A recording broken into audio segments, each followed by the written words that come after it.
child. And don't cry.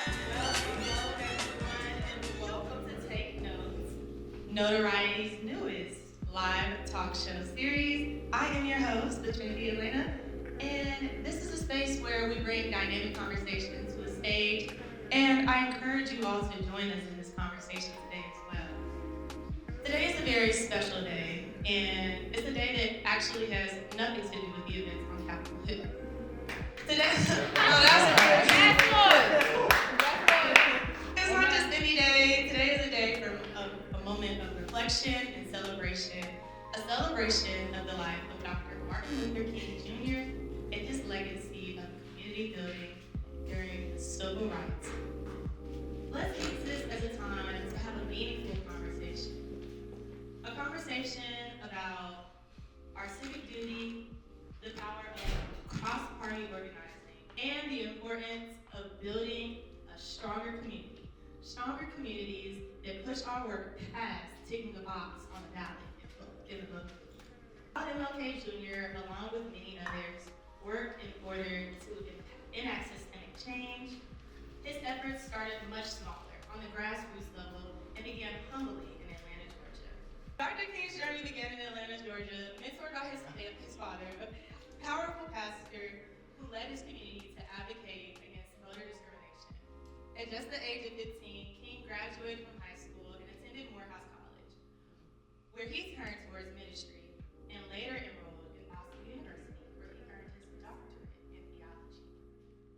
Meaningful change starts small, but can grow into something much greater and transformative. This brings us to tonight's conversation and to the wonderful guests that I have here for us tonight as well. In the wake of an election season, civic engagement often inspires, but how do we sustain that energy? How do we move beyond the voting booth? How do we address the needs of our communities every day, not just during an election season or campaign cycles? And most importantly, how do we ensure that our efforts reach across political lines, across party lines, but to serve the common good that we're all hoping for? Our guest speakers tonight bring a wealth of experience and insight to these issues and these questions that we might have. They all relate to Dr. King in their own special ways, whether it be working in the church to address social issues that we all know, building sustainable programs for underserved communities, or working in legislation and government, leading efforts that we're all looking to see passed. Their work exemplifies how collaboration and service can bridge divides and create lasting impact. As we begin this episode of Take Notes, I challenge you to think about your own role in your community and your own role in building a better one that matters. What steps can you take to contribute to positive change? No matter where you are, your political affiliation, or how much influence you might think you have. How can you, like our guests, turn passion into action? Stay tuned as we dive into these questions and more with our incredible panel. And we'll be right back after this break. Well, hello and welcome back to Take Note.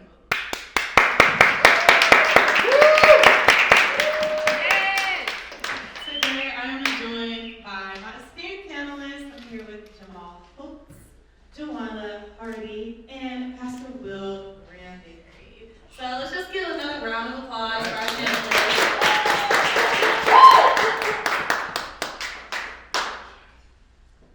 So you all do your own different work in the community here in DC and even further abroad as well. I would just like you to take a minute to properly introduce yourself and the organizations that you're affiliated with. An actual minute or like 20 minutes? Maybe that's an actual minute. No, one, I want to say thank you for pulling this conversation together at a very critical moment where I think people are trying to figure out ways that we can do more organizing together and sort of be more civically engaged in our communities. But no, so my role, I serve a few different hats, and so I'll start with some of the work that sort of drives some of my day-to-day. In my civic capacity, I serve as president of DC Young Democrat, the first Gen Z president of DC Young Democrat. I get the honor of representing over 80,000 young people who are under the age of 36 in DC who are registered as Democrats, and really thinking about how do we get young people engaged into our communities, into the policy, into the work across the country. So we have had the honor of doing work all across the country and pushing the narrative around DC statehood, and doing work around getting more young people registered to vote, because that's one of our sort of most important civic duties as American people. And so that's one capacity I serve in. I also serve as a co-founder of 51 for 51's to DC statehood campaign, basically focused on making DC the 51st state with 51 votes in the Senate. And that work was really focused on getting young people engaged into talking about statehood beyond the idea of like the policy stuff, but more about the everyday impacts of how it impacted us as people. So I'm honored to sort of be on a panel with people with bigger titles and doing bigger things in different communities across the district, but I'm looking forward to this conversation. Hello everyone, and again, thank you Trinity for this invite. I was a little down today, mixed emotions, but I'm so happy to be here. So my name is Ms. Hardy, and I'm the founder of Guns Down Friday, where we creatively provide resources to communities affected by youth homicide, suicide, and mental health illnesses. So when a child is shot in DC, we pull up and we just show love. I also play a role at Children's National, where I see the children under 18 that are shot, stabbed, or injured in a fight. I love the work that I do. I'm just blessed to be able to play this role. At the hospital, they created this position just for me, and I'm just excited to be here today. Good evening, everybody. All right. Okay.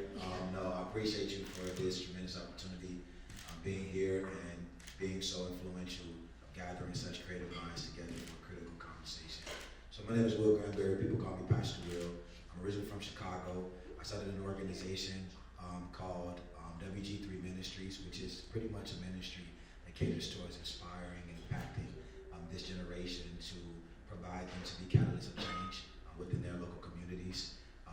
The moment that the individuals climbed, the first individual that climbed the Capitol, I got out of here, I moved back to Chicago, and for 3 years I spent a lot of work doing community engagement and activism within the city on the south side of Chicago. And then I came back in 2023 or 24, which is last year, and I'm here to start a ministry here, my first church, and we're excited about what opportunities we can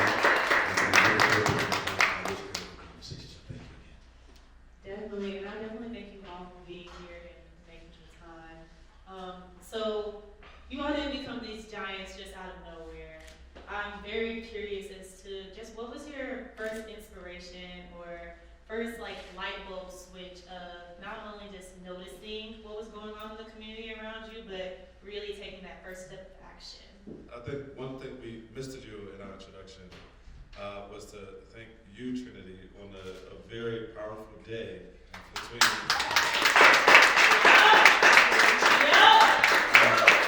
it is wonderful to have a conversation on a day where people are celebrating a new president and people are also uplifting the giant who has propelled our country forward in many ways possible, and almost the reason why we're sitting here today to even be able to have a conversation. Yes. So thank you for doing that on a critical day like today.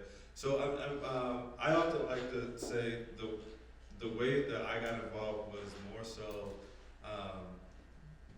it's a little cliche, but I would say back in the day I used to want to be an FBI agent because I used to watch this show called Criminal Minds. Yeah. And Right. Shamar Moore was on. I was like, I want to be like that guy when I grow up. But then I took psychology in college and realized that's not what I wanted to do anymore.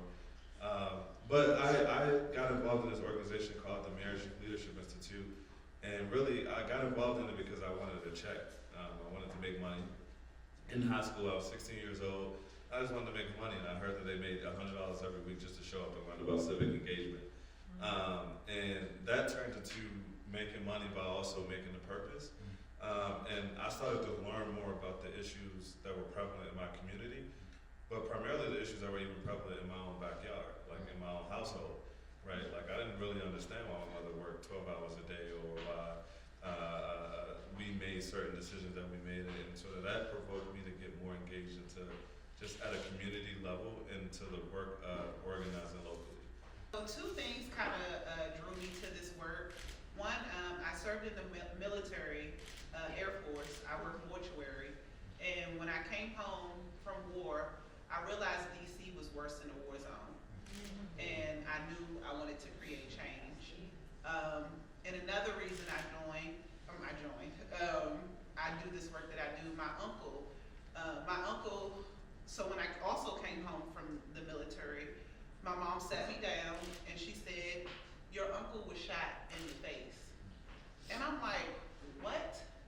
So he's still alive, but my uncle was shot in the face by a kid he mentored. He had picked him up one day and he was on drugs. He got paranoid, shot my uncle, and then turned around and shot himself. And this young man had children. So I decided to go to that neighborhood, Woodland, and I started to work with his children, his friends, and that entire community. And I haven't looked back since. Yeah, I always subscribe to the motto that where there is no burden, there's no vision. And for me, it was the confrontation that I had to deal with in 2014 when Trayvon Martin died.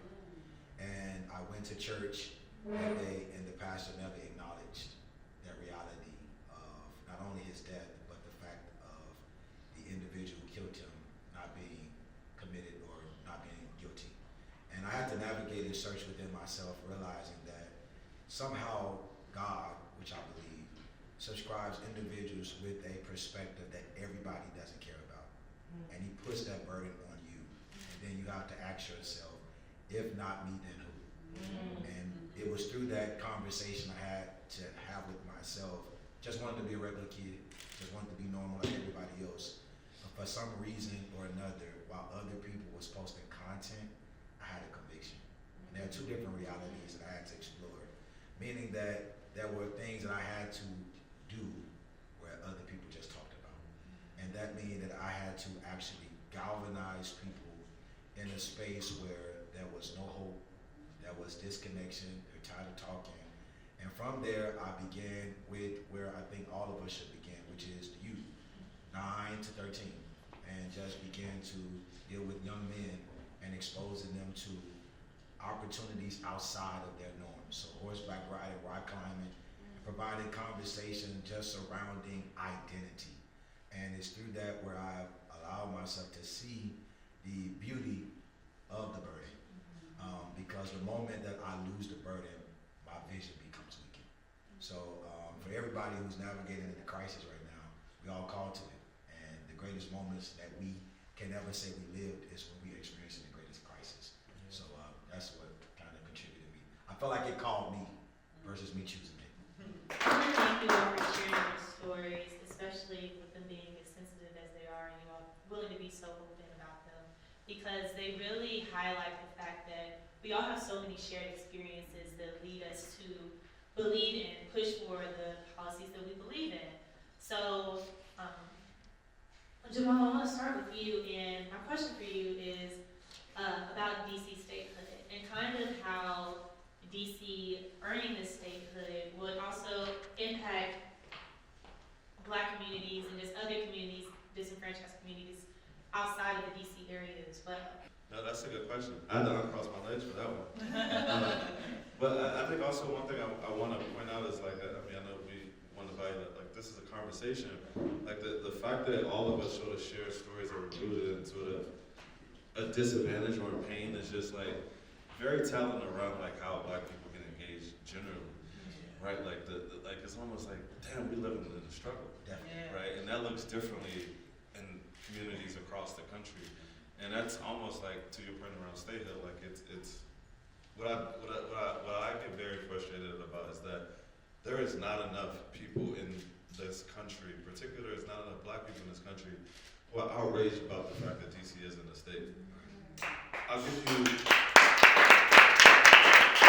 you an example. Like when we're literally 2 votes away, 4 years ago, from passing the Freedom to Vote Act, where it basically gave it reaffirmed almost that every African American in this country have the right to vote regardless of what states decided to do.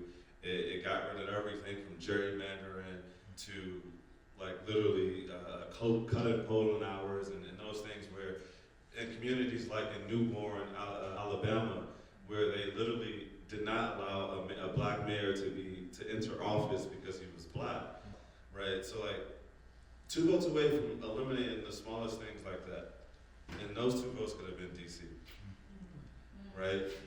Reaffirming women's rights to choose, right? 2 votes away. Where we're talking about DC values, we're talking about one of the most progressive cities in this country. But we were one of the first places to legalize marijuana. We were one of the first places to pour millions of dollars into sort of women's reproductive rights. We were one of the first places, one of the fastest growing cities, and one of the fastest growing states in this country, but yet we don't have the right to vote at a federal level, right? So that doesn't just impact me as a Washingtonian, as a DC resident, that impacts Americans all across the country. I just want to reiterate your point about DC being like a pride, like majority black, definitely heavily black, not as chocolate city as it used to be, but No chocolate. you know, little chocolate, it's still there. All right, y'all, it's still my city.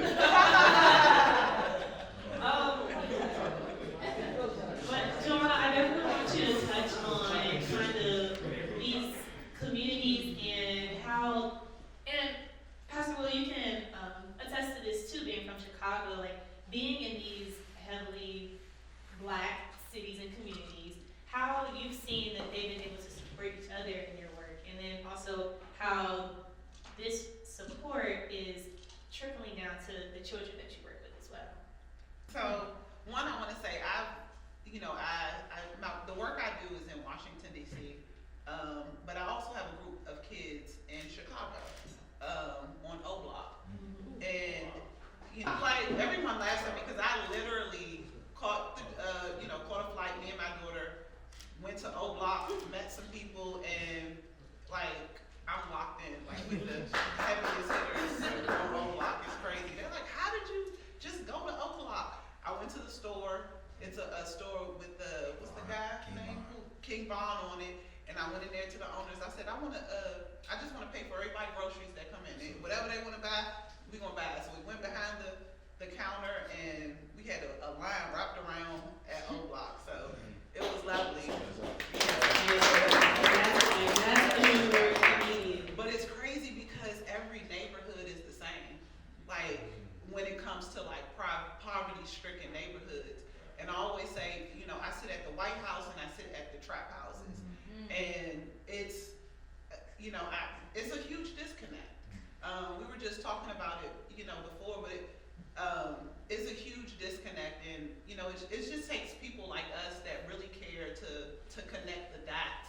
Because sometimes those people, they don't see what's going on in the trap houses. Well, born and raised in Chicago, my dad was a gangbanger. My mom was a teenager when she had me. Her mother was 16. My great-grandmother was 17. So the cycles to which I was raised in literally was just hopeless.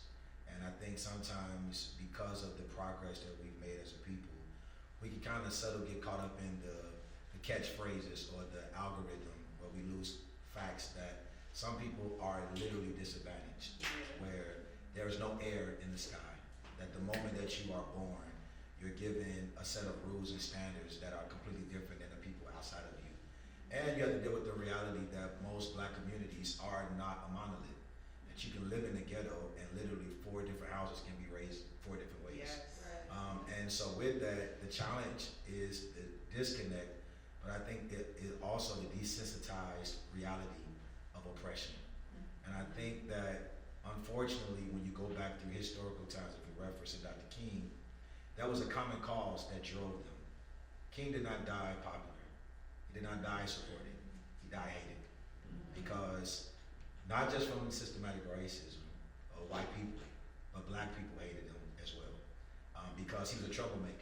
The need was not as real as they thought. Hope was not as tangible as they believed. And when you progress from the civil rights movement, black people have been looking for another savior. We've been looking for a singular leader, as if one person has to champion our issue. And time after time again, America proves who America is to us. And it's now trickled down to the degree where we are so disconnected from a consciousness where we claim to be woke, but we still sleep. Because woke for us is an algorithm, it's a post, it's a commenting back and forth on your social media, but very little is given toward the dignity of history, the concepts of what carries out an actual movement. So when I got to see a boy who was killed downtown Chicago in broad daylight at 16 years old, and me being in my 30s crying at his casket, and his friends telling me I shouldn't be crying because they have another funeral to go to. We have to ask ourselves this question, where do we begin? And I think a way we begin is not just by conversation, but it's also by actually being present. It's getting out of your houses, it's getting out of your soapbox, and joining the struggle and being present with individuals in their pain. And when they know you're in their pain, they won't have a problem giving you their heart.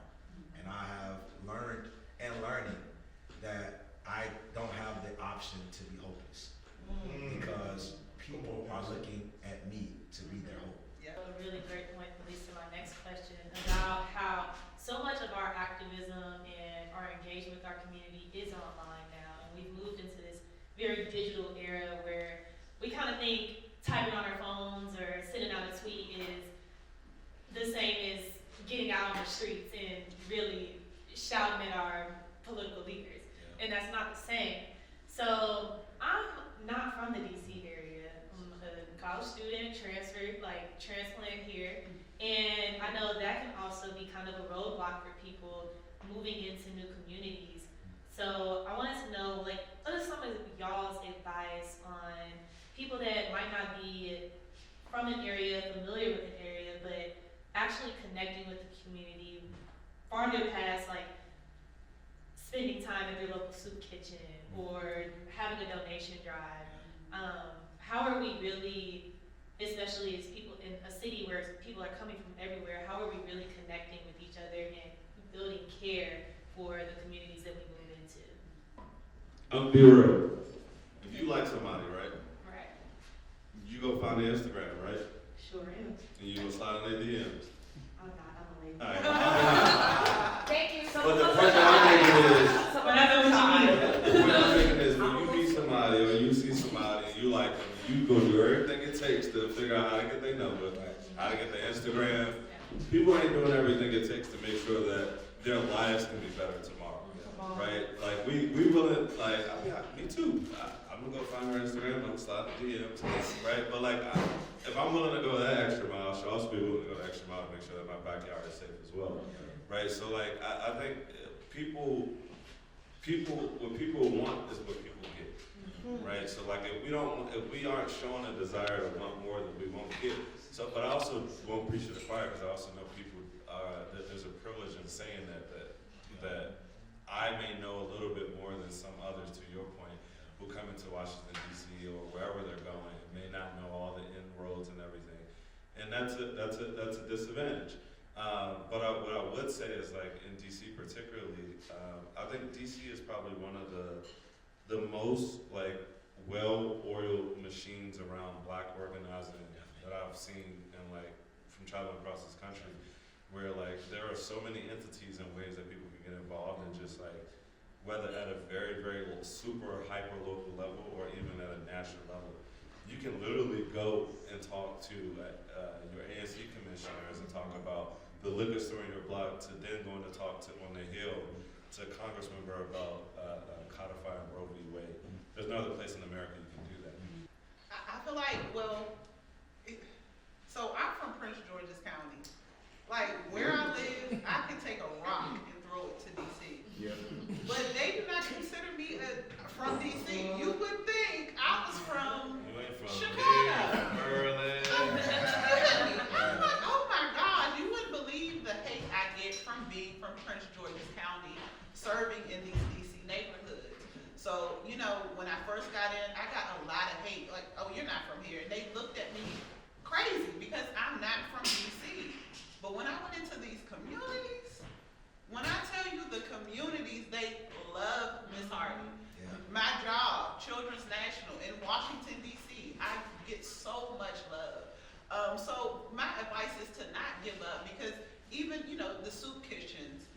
connecting with people.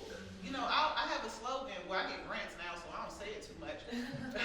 But I say no longer will we wait for the government. We will create change ourselves. So, you know, don't wait on anyone else. If you have an idea, I'm very spiritual. What God places on your heart, He's going to guide you and lead you. So, you know, just don't give up. It's tough.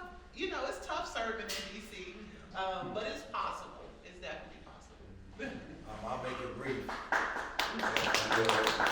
I'll make it real brief. I don't think we bad enough. I don't think we can see change until it hits you right in your face.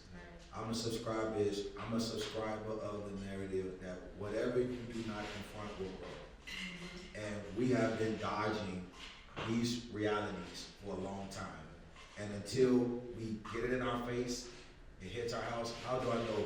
When Eric Gardner died in New York, I was at a church, I was a youth pastor, and I'm watching the apathy of another person die. Oh, we praying for the family. Let's do a prayer vigil. Let's have a phony town hall. I said, forget that. Bring his daughter here. When the daughter begins to speak, the tears cry. And then the people start putting humanity toward a daughter who lost her father, not just a person you saw on TV who you look at as an influencer or entertainer. If our people don't reach the consciousness to the reality of what's going on in our communities, we're going to be here another 50 years. If we keep allowing the algorithm, and I keep going here because of the outrage of TikTok, and I know people make money and I know the content creation, but you have to think, there's an engine and a system that's feeding you information and banking off you feeding and receiving the information because they know you're not going to go beyond that portal to gain any other sense of consciousness. So until we divorce ourselves to say, hey, let's build our own freaking app. Let's connect with our own system so that we carry out our own narrative and we provide and empower our own people. I just am, anybody exhausted? Like, I'm so tired of having the same conversation and then we have selective outrage. Why? George Floyd died. We all sad. It lasted 2 months. We said we're not gonna watch football because Colin Kaepernick ain't playing. He still ain't playing. And guess what? We're looking for Kendrick to play to perform next month. What am I saying? We are having tantrums, but we don't have transformative policy changes. So it's gonna take. It doesn't take the whole population of black people. It takes a remnant. It could take us 10 in here to start off with to say we had enough, and then once the fire keeps burning. And we don't go to sleep after having a conversation, or we don't just post a message and say, hey, there's some people in this city that's actually doing the work. Though you visibly don't see it, all of us are fazed about this inauguration speech today. Because why? All he did was provoke me to work harder. Keep talking, you know what I'm saying? I'm not about to fall out and go crazy over what we already know, right? I'm gonna make sure that conversations like this, I collaborate. I connect, and this is the last thing. My connection doesn't have to always be me leading it. I don't have to always be the person that's in the front of the movement. My conversation can be, hey, when is y'all next meeting? I don't want to be a pastor. I just need to be in the room to see how I can support. And I don't have to have 1,000 followers on social media. But if I got 5 followers, my influence can reach somebody else's influence, and we can see some lasting change. So I'm saying, if this don't make you mad, then you need to see more of the world. Because until you really get mad, we never gonna see some change. What we definitely need is more people getting mad, getting angry, and it's sparking the movement and it's sparking change. But, because I don't like that word. One thing that has been brought up a lot, especially with this change of power that we're experiencing right now, is protecting ourselves and keeping ourselves safe as community leaders and change makers. So I wanted to know how you all go about protecting yourself, covering your bases. Us being in Washington, there's a lot of politics that surround the changes that we want to make. So just maybe your best little piece of game on how to get the work done. He's DC, For right? sure. I know he got it. Mayor. No, I mean, honestly, I don't have it figured out. And that's real too. And that's the real answer. I mean, it's this next 4 years is going to be so interesting that it's going to require us, many of us, to adapt and sort of immediately sort of respond to a lot of things. And honestly, the way that I got to today, and this is the harsh reality in many communities, Black communities across the country, is finding humor. Like, that's unfortunate that I have to be able to find humor in a system and structure that should be advanced in my day-to-day life. Unfortunate, but like that doesn't mean we stop. I literally, when I walked in here and my fellow board members walked in, we literally, let's just do a quick Young Dems meeting. Like, we're gonna be in Philadelphia with 300 other young Democrats across the country who represent organizations. Well, how can we leverage that opportunity and maximize it? I think that the one thing that people, like, I think this, conversations like this often sound very privileged, while we also sometimes don't recognize, I'm not saying people here, but sometimes we don't recognize people who don't know the how to get engaged, or what ways to be engaged, or even how to channel a level of emotional consciousness that we want them to channel, right? So like the level of intentionality that's gonna be required over the next 4 years is gonna be super important. I say that because I keep using the word belonging. People have to feel a sense of belonging over the next 4 years. And how do we create those spaces of belonging is going to be super important. How do we be very intentional about creating dialogues where people can come in and not have to feel like that they're the expert, but feel like they can be a part of the conversation in a very intentional way. So I think over the next few years, like, it's, for me, it's simply create the space while not necessarily forcing instruction.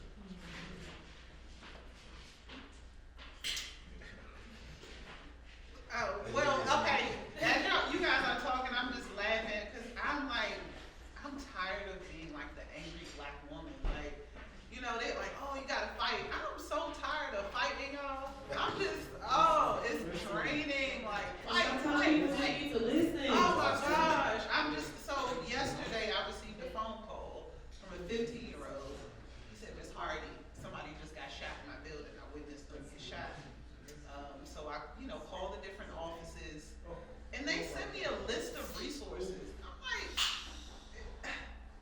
and it's just like, the model, we have a model that we use, and the model is from California, and they brought this model here to end gun violence in DC, and it's just like, this model is not working, you guys. Like, you sending them a list of resources, you just witnessed a murder. Like, come on now. Right. So, I'm just, it's just tough because I'm just so tired of being tired. Like, y'all don't see what's going on? Like, but I'm not gonna give up on the youth. I'm gonna, continue to fight, but it's very draining to just, fight with people that don't understand the community, So. No, Ms. Hardy, I really want you to touch on that a little bit more, because the work that you do is, it could be very triggering, working with people who have experienced such trauma, and maybe even sometimes not knowing what guidance that you can offer them. But I just want to know how you more so kind of protect yourself, like take care of yourself and take care of your mental health, as you're doing such important work that's touching so many people. Well, one, I like to say I'm built for this. When I was a kid, my mom was in church, and we used to go around to funerals, passing out Popeye's chicken to families after they lost someone, sitting at their houses, just sitting with the families.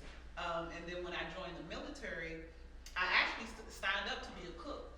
And they said, you're too good to be a cook. So they put me in mortuary, where I dealt with remains. And when I was deployed, when a soldier would pass away in the military, I was the one who, so when someone dies in the military from war, they have a detail with them. They have one person that follows that body all the way back home.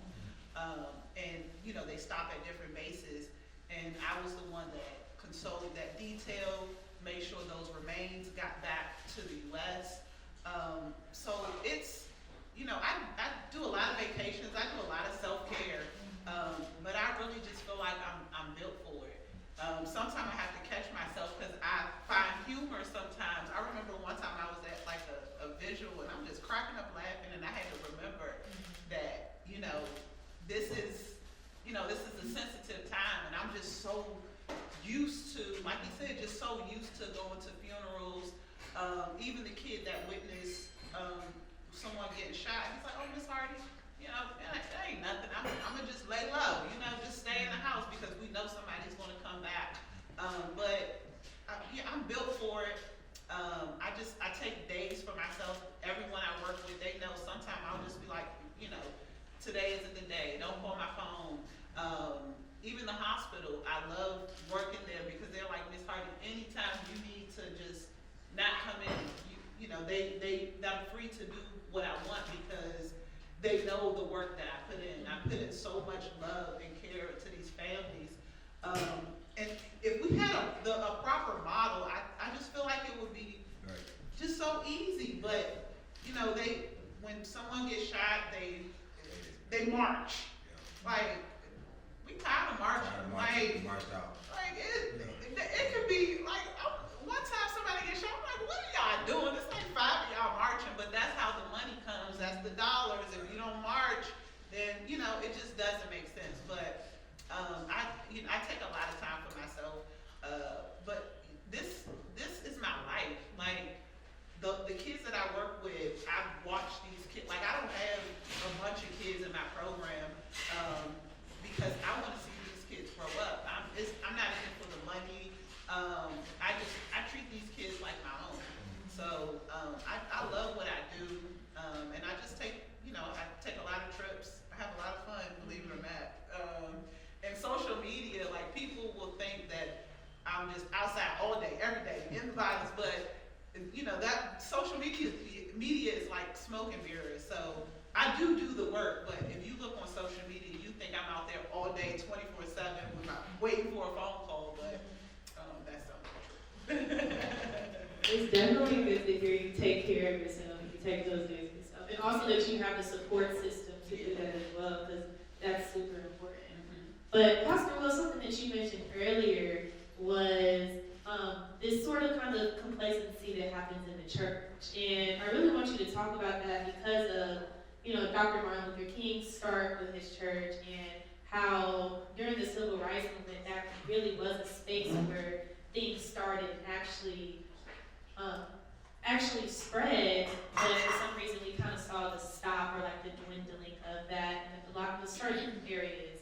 So I just want you to talk a little bit about the reigniting of that and how we're kind of like back to combining faith with this actual activism that we have going on. Totally. Shameless plug, I just wrote my first book called The Autopsy of Hope. But I wrote it because of that reality, investigating where hope died. And for many of us, I think we need to take a step back and acknowledge that sometimes our version of what we expect doesn't always come true because it really shouldn't be expected at the end of the day. And I've watched hope be weaponized to our people. The moment we get outraged, they say, keep hoping, things are gonna get better. But I realized that I'm a studier of history. I go back to the Black Panther Party and see how they once had passion and see how it dispersed from Huey Newton kind of losing his mind toward the end. And the sustainability is crucial, and I think that happens with there being conversations to all generations. My part in, I believe, the movement, if we're gonna have one, is that I'm a bridge. I think far too long we ignored the realistic generational divides that happen in conversations like these. I'm a millennial, 85 baby, shout out, glory to God. But with that, we have real beef with baby boomers because the way we approached the social justice space was not the way that they have approached it. And sometimes, if we're not careful, we make our movements monuments. And we make it to the degree where because you did it then I have to do it this way. And we're not fighting the same realities as we fought then. So my job I've had to accept as a pastor is that I'm not just a pastor, I'm a reformer. I'm a revolutionary. I call myself the pastoral Fred Hampton. because I'm from the west side of Chicago, not the south. But I say that because to really provoke a revolution, you have to become courageous and accept the reality that you will be hated. They'll hate you first, and they'll respect you later. But I have to resolve through my faith that I have to be willing to die for something that I believe. And I think it takes time to get there. I think life takes you there. But when you get to a place where you no longer rely upon the opinions and popularity of people, and you realize that your purpose on the earth is not to be popular, but that to serve the people that you've been called to carry or serve, then I can't fit in the church box. And I can't just praise the Lord with you while your constituents are poor, and you're preaching hope to them, and there's no translation to how they can have resources to change at least once a year. Not to say that the church is not a powerful engine. It's the faith is what drives us, my faith. But faith is not stagnant. Faith provides productivity. And I think the conclusion of what I say is, if we look at the narrative of Moses, Moses has a type of unique calling, if we can call it that. Whereas he's responsible for speaking to Pharaoh, let the people go. And we do that well. We do that well. We like to talk about Donald Trump. We like to talk to our senators, our mayors. We know how to speak truth to power. But here's what we miss. There's also a calling to influence the people that have been enslaved for 400 years to know that there's a promise outside of Egypt. What we're struggling in the faith community is that we know how to speak the truth to Pharaoh. We don't know how to persuade the people that they don't have to stay in Egypt longer than what they've been staying in. And for whatever Egypt looks like for us, we got to wake up. And so instead of me forcing a church that has already been pre-existed, built upon Pharaoh, live Pharaoh's systems, subscribe to Pharaoh's ideology, I have to recognize that there's a tribe of Israel that's rising up that will not be bought and sold to the ideologies of our ancestors that embodied them in the past. But as Bob Marley says, we've emancipated ourselves from mental slavery. This next transition has to be a freedom of the mind. You're not just going to free people from voting, because we see that even Democrats, unfortunately, brother, I love y'all. But what we played in this last election contributed to the emergence of what we see today. It's the disconnection that we have where you can put our people into spaces and believe that because you put a candidate there, how many people actually went to the voting booth and knew other people on the ballot beside the presidency? We vote based upon, I mean, we know for a few, but for the most part, our ancestors, our families just go and vote on the name of just because you're a Democrat, then I have to actually, put Democrats, but where I come from in Chicago, these people that are Democrats have been running for 50 years in the same position. We had the same grocery stores. We had the same potholes. There's no accountability amongst our leadership. And so I'm saying, as a people, we have to get beyond polarity powers of politics and come to a centralized reality to say, if we're going to really have true faith, God gives faith for the liberation of the people. And if it's not for the liberation of the people, then maybe you don't have the right faith that I believe we should subscribe to from God. I could keep talking to you all night. I have so many more questions, but I am getting my little rap session. But I have one more question for you all. So, last night, President Biden posthumously pardoned Black nationalist Marcus Garvey, who was an influential figure for many leaders in the civil rights movement. So I just want to know you all's thoughts on this. Was this something that was long overdue, something that was kind of performative, and how are we using this information to move forward in what we demand for our leaders and honoring our leaders as well? Lord bless Joe Biden. Thank you. Joe, I think I appreciate the gesture. I think it's needed because if you know the reality of Marcus Garvey, all of the dynamics that went there, it's kind of like a missing person in history that a lot of people in our generation don't really subscribe to or connect with. A critical figure. I just don't like the pandering. I don't like the clickbait to believe that all of a sudden you just randomly thought about Marcus Garvey when there are thousands of people that are alive in prison that could have used a pardon as well. I'm not knocking the gesture because we appreciate it, but the truth of the matter is there are other issues that need to be fried than just the bait that gets us emotional. I'm tired of being manipulated. I'm tired of you controlling us. I was out there in 2020 when we were fighting and rallying and the burning of the freaking garbage cans and the tearing down of the monuments. And as soon as our beloved mayor put Black Lives Matter on the street, everybody just stopped. Because I hate to recognize Umar. He's hilarious, but that's my guy. But he says it so strongly. Black people like symbols, white people like significant change. All we sometimes need is a Marcus Garvey mention and we satisfied. All we need is something thrown in our direction to quiet us down. But when are we gonna be as a people to say, bro, thank you, Biden, but you know what would help is if you stop blaming Kamala for why we're in this position. You know what would help? Maybe if you would have got up, y'all know what I'm saying. At this point, I'm not trying to kill the dead horse. What I'm saying is that they will continue, and by they, I mean these long tenured politicians will continue to play by the same playbook until a generation rises up to no longer tolerate it. And as long as we allow these things to happen, we'll continue to experience what we experience, and then we have to ask ourselves this question: why should we complain? Because we've allowed it in the first place.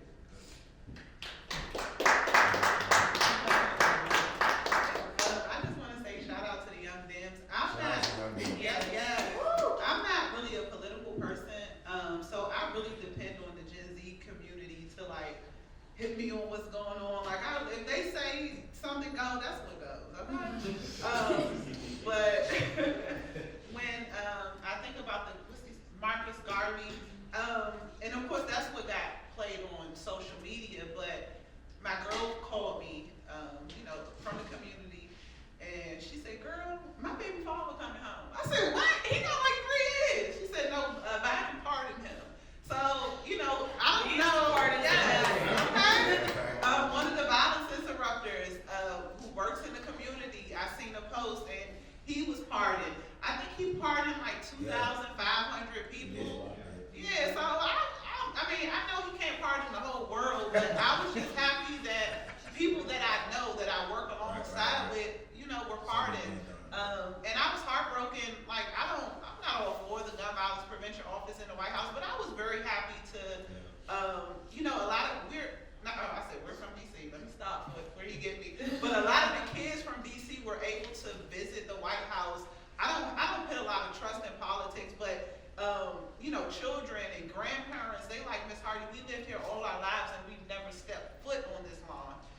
We were able to go. They had a private ice skating event, and I think it was maybe 3 other people and all of Guns Down Friday. So I don't really do politics, but I'm just happy that people that I know were pardoned. So. That's a beautiful story. Like, those are the parties that matter, and you have to put more of a spotlight on it. Jamal, I would love for you to touch on this a little bit more of how Gen Z is turning away from these performative acts. Yes, they don't like. Yeah, I may have a very unpopular opinion right now, because I agree with the points made 100%. I'm not for performative, like everything should be normal. And I agree that there were, like, historically, an historical amount of people that was pardoned that can go back into their communities and be good stewards and good citizens. What I would say with the Marcus Garvey piece is, while I understand why the idea may seem performative, we are in a moment where people are forgetting what the history of this country is, right? So like, to remind, and like, I don't want to use a Kamala Harris quote, but like, what can be unburdened by what has been, right? It's true in this moment right now that people need a reminder of the great legends and giants and people who have helped advance this country forward, particularly for Black African Americans. So while you're right that it is necessary, like a pardon to Marcus Garvey may not do nothing physically, mentally it causes and draw a great reminder that someone like Marcus Garvey existed to help advance the ideology of our country. I agree with you that there are performative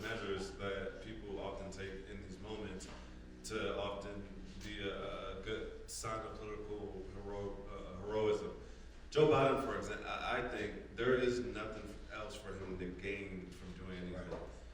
He's like, the fact that he didn't even enforce the TikTok ban and everybody think that it was him who banned TikTok is freaking crazy. But like the fact that like Joe Biden has nothing to gain from here on out, these last few months have been everything of him saying, let me be the person who has shown that democracy is a true thing.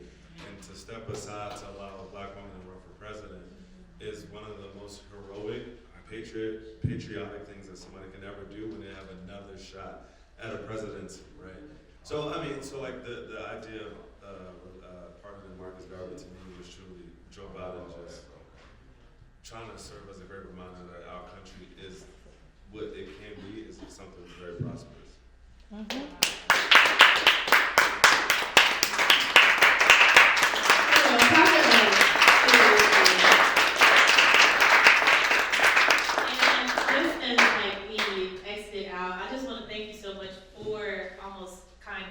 Disagreeing with that last point, because it really more than, not even seriously disagreeing, I got it, but because it really more than emphasizes the purpose of spaces like this, of us to have conversations about policies and things that are going on, the changes that really need to be made, and also how we're invigorating each other and pushing this energy towards something that can be tangible and like be something in real life and be a serious change. So I just want to thank you all for all the work that you do.